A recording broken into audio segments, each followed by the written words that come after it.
అందరికీ నమస్కారం.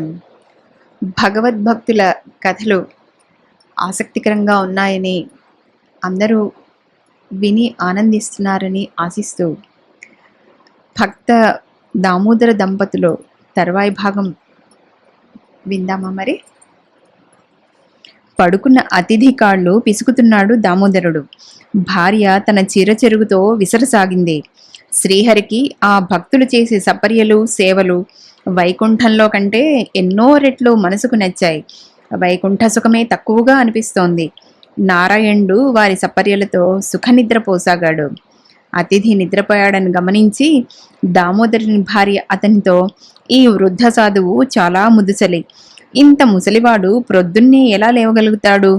రేపు ఉదయం మీరు పెందరాడే ముష్టికి బయలుదేరి వెళ్ళండి. ఏ పాటి దొరికినా ఆ వృద్ధునికి సరిపోతుంది. మనమంటారా, ఈ రోజులానే రేపు కూడా పస్తు ఉందాం అంది. భార్య చెప్పిన విషయం సబబేననిపించింది దామోదరుడికి. సరే అలాగే అన్నాడతను. జాగృత్, స్వప్న, సుషుప్తావస్థలకు అతీతుడైన భగవంతుడు కనులు మూసుకునే అన్నీ వింటున్నాడు. దామోదర దంపతుల సంభాషణ వింటుంటే భగవంతుడికి పరమాద్భుతంగా అనిపించింది. వారి అతిథి సత్కార భావాన్ని ఎన్నో విధాలుగా మెచ్చుకున్నాడు. వారి అతిథి వాత్సల్యానికి భగవంతునికే కన్నుల నుండి అశ్రువులు రాలసాగాయి. సేవ చేసి అలసిపోయి దామోదర దంపతులు బ్రాహ్మణ్ణి పాదాల వద్ద పడుకొని ఉన్నారు. అలా వారిని చూసి భగవంతుడు సహించలేకపోయాడు. ఆయన లేచి దామోదరుడి భార్య తల మీద చేయి వేసి నిమురుతూ, అమ్మా, ఓ పతివ్రత, ఈ అమ్మా అన్న పదంలో ఎంత తీపి ఉంది. ఇంకా మరికొన్నిసార్లు ఇలాగే పిలవాలనుంది. పాపం, నీ కత్తిరించిన జుట్టు మరల తలనిండుగా వచ్చుగాక. నీ ఆపాదశిర పర్యంతం శరీరం వజ్రమాణిక్య రత్నాలతో ప్రకాశించుగాక. నీ శరీరమంతా సుందరమైన కాంతులతో మనోహరంగా కనిపించుగాక అని భగవంతుడు ఏమి అంటున్నాడో అన్నీ అలానే అవుతూ ఉన్నాయి. భగవంతుడు నిలబడ్డాడు. ఆ గుడిసె నాలుగు పక్కలా చూశాడు. దయాపూరితమైన కంఠంతో, ఓ కుటి, నీవు రాజమహలుగా మారు అన్నాడు. అంతే, భగవంతుడి మాట ప్రకారం ఆ కుటీరం రాజమహలుగా మారిపోయింది. ఇంకా ఆయన ఇలా అంటున్నాడు, ఓ గృహద్వారమా, నువ్వు మణిరత్నాలతో నిర్మింపబడిన దానిలా మారిపో అనగానే ఆ ద్వారం తళతళలాడుతున్న మణిరత్న ద్వారం అయిపోయింది. తర్వాత భగవంతుడు దామోదర దంపతుల శిరస్సుల మీద తన చేయుంచి అమృత వర్షం లాంటి వాక్కులతో, మీరిద్దరూ ఈ లోకంలో జీవించాలని, ఉన్నంతకాలం సకల సుఖాలతో భోగాలు అనుభవించండి. తదనంతరం వైకుంఠానికి రాగలరు. మీ జీవన మరణాలకి తోడుగా మిమ్మాశ్రయించి ఉంటాను. మీరు ధన్యులు అని భగవంతుడు వారిని ఆశీర్వదించి అంతర్ధానమయ్యాడు. తెల్లవారింది. దామోదరుని భార్య లేచి చూసేసరికి ఆశ్చర్యంతో ఆమె ఇలా అనుకోసాగింది, ఏమిటి, నేనిప్పుడు ఎక్కడున్నాను? నా చిరిగిపోయిన చీర, పాత పీలిక ఏది? ఇంత ఖరీదైన వస్త్రాలు ఎక్కడి నుంచి వచ్చాయి? నా శరీరం నిండా ఉన్న ఈ ఆభరణాలు ఎక్కడివి అనుకుంటూ తల మీద చెయ్యి పెట్టుకుంది. ఆశ్చర్యం మీద ఆశ్చర్యం. ఆమె తల మీద పోయిన జుట్టంతా వచ్చింది. రాత్రిపోయిన జుట్టు తెల్లారేసరికి ఎలా పెరిగిపోయింది? నా శరీరమంతా మణిమాణిక్య రత్న కుండాలతో ఎలా నిండిపోయింది? ఇదంతా నే కలగంటున్నానా? మరి ఆ వృద్ధ సాధువేమయ్యాడు? భయాశ్చర్యాలకు లోనై ఆమె నలుమూలలా చూడసాగింది. ఆమె పొందుతున్న ఆశ్చర్యానికి అవధుల్లేవు.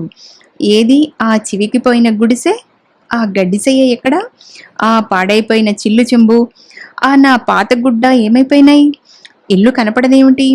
అర్థం కాని ఆశ్చర్యంలో ఆమె ఇల్లు చూస్తూ, ఏమి పెద్ద మహలు, భారీ గదులు, మణులు, రత్నాలు పొదగబడి ఉన్నాయి. ధనధాన్యాదులతో నిండిన గాదెలు, ఇంత ఖరీదైన ఆభరణాలు, ఈ చినీ చీనాంబరాలు ఏమిటి ఇదంతా? కౌరుగొట్టుకుపోయి ఎండిపోయి బీటలు వారి రంగులేని వాసనగా ఉండే నా నాథుడు ఇతనేనా? మధురాతి మధురమై మనోహరమైన శరీరకాంతితో విరాజిల్లుతూ రూపంలో అపరమన్మధుడిలా ఉన్న ఈ వ్యక్తి నిజంగా నా భర్తేనా? ఈ చంద్రశాలలో ఇంకా నిద్రలో ఉన్నాడు. సంభ్రమాశ్చర్య శక్తులను చేసే అనన్య సామాన్యమైన అనితర సాధ్యమైన మణిమయ సువర్ణ శిఖరాలతో ప్రకాశిస్తూ రమ్యమైన ఈ సుందర భవనంలో తన భర్త.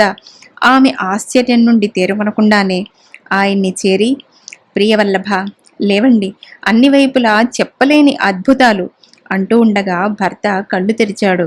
లేచిన దామోదరుని చేతిని గబగబా పట్టుకుని, ఇలా చూడండి, ఇదిగో ఈ స్వర్ణాభరణాలు చూశారా? ఈ మణిఖచిత స్వర్ణమయ కుడ్య రమ్యసుందరశాలలు చూడండి, ఈ భారీ గదులు, నిండిన గాదెలు అంటూనే దామోదరుణ్ణి బయటికి తీసుకెళ్ళి ఇలా అంది. నాథ, ఇవన్నీ ఇలా ఉంచండి. ముందుగా ఆ వృద్ధుడైన అతిథిని వెతకండి. ఆ వృద్ధుడు ఎటు వెళ్ళాడో. ఆయన మామూలు మనిషి కాదు. ఆయన ఎక్కడికి వెళ్ళి ఉంటాడో చూడండి అంటూ ఉంటే దామోదరుడు అన్ని మూలలా కలియజూశాడు. నిన్న కనపడ్డ వస్తువులు కానీ ఇల్లు కానీ కనపడటం లేదు. అన్నీ ఎంతో మారిపోయాయి. మహాభయంకరమైన దరిద్ర దుఃఖమనే చీకటిని ఛేదించుకుని ఐశ్వర్య సూర్యోదయం అయింది. ఆ వెలుగులు అంతటినీ ప్రకాశింపజేస్తున్నాయి. చెంబు పట్టుకుని చీలికలైన బట్టలు కట్టుకుని వీధులలో ఇల్లిల్లు తిరుగుతూ సీతారామాభ్యాం నమః అనే వ్యక్తి ఈనాడు ఒక్కసారిగా అలవికాని ఐశ్వర్యానికి అధిపతి అయ్యాడు. దామోదరుడి కాళ్ళు చేతులు వణికిపోతున్నాయి. ఒక్క అడుగు కూడా ముందుకు వేయలేకపోతున్నాడు. కృష్ణం వందే జగద్గురుం అంటూ తెలియని అవస్థలో ఉండిపోయాడు. శరీరం జలధరించిపోతోంది. కళ్ళ వెంట కన్నీరు ధారలు కడుతున్నాయి. గద్గదికమైన కంఠంతో దామోదరుడు, ప్రియా, ఆ వృద్ధుడు అతిథి కాదు, మనుష్యుడు కాదు. కానరాని ఆయన్ని వెతకడానికి బయటికి వెళ్ళినా ఆయనకి దర్శనం ఇవ్వాలని ఉంటే ఆయనే కనపడతాడు. ఇష్టం లేకపోతే ఈ ప్రపంచమంతా వెతికినా కనపడడు. ఆయన సనాతనుడు, పరమపురుషుడు. విశ్వమంతా ఆయనే కదా. దర్శనం ఇవ్వాలని ఉంటే ఇక్కడే ఇవ్వగలడు. ఇవ్వాలని లేదు, ఎక్కడా లభించదు. ఇప్పటికైనా ఆయన్ని పోల్చుకున్నావా? ఎవరి పాదస్పర్శ రాయిని రమణించేసిందో, ఎవని శరీరపు స్పర్శకి కుబ్జ అందమైన యువతిగా మారిందో, అటువంటి లోకోత్తర విశేషాలు కనబరచగల శక్తి ఎవరికుంది? ఇంతెందుకు, నీ శరీరం వైపు చూసుకో. ఈ చరాచర ప్రకృతినంతను సృజించిన మహాస్రష్ట ఆయన. ఈ లోకాన్ని సృజించి పాలించి సంహరించగల శక్తిశాలి ఆయనే వృద్ధుడు. అతిథిగా మనకు గోచరించాడు. ఈ ఇల్లు పావనం చేయడానికి వచ్చాడు. ఓ దేవి, ఆయన్ని శరణు కోరుదాము. వినయపూర్వకంగా దీనులమై ఆయన్ని క్షమించమని వేడుదాం. మనం ఆయన్ని సామాన్యుడిగా అనుకున్నాము.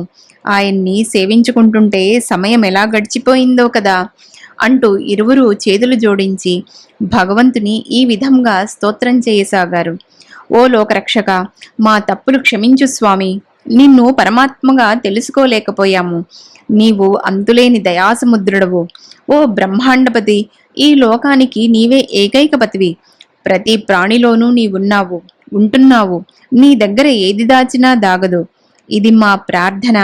తెలివి తక్కువగా నిన్ను మేము ఏమన్నా, ఏ అపరాధం చేసినా మమ్మల్ని క్షమించు. ఇలా దామోదర దంపతులు చాలాసేపు భగవంతుని స్తుతిస్తూనే ఉండిపోయారు. కన్నీరు కార్చారు. భూమి మీద పడి పొర్లాడారు. భక్తిలో పరాకాష్ఠ స్థితికి వెళ్ళిన వారట్లే చేయుదురు. చివరకు స్పృహలోకి వచ్చారు. తర్వాత భగవంతుడికి గొప్ప ఉత్సవం చేశారు. వారి జీవితమంతా భగవంతుడి సేవ, అదే భావన, భగవద్భక్తుల సేవ, గో బ్రాహ్మణ సేవ చేస్తూ కాలం వెళ్ళబుచ్చుతున్నారు. కొంతకాలానికి దామోదర దంపతులు శరీర త్యాగం చేశారు. పిదప దివ్యదేహాన్ని ధరించి వైకుంఠం చేరి అక్కడ వైకుంఠం సేవించుతున్నారు. అదండి ఆదర్శ దామోదర దంపతుల రసరమ్యమైన భక్తి కథ. రేపు మరో భగవద్భక్తుని కథతో మీ ముందుకి. అంతవరకు సెలవా మరి. అలాగే అందరూ లైక్ చేసి సబ్స్క్రైబ్ చేసుకోవడం మర్చిపోకండి. అలాగే ఈ భగవద్భక్తుల కథలను విన్న మీ స్పందనను కామెంట్ రూపంలో తెలియజేయగలరు.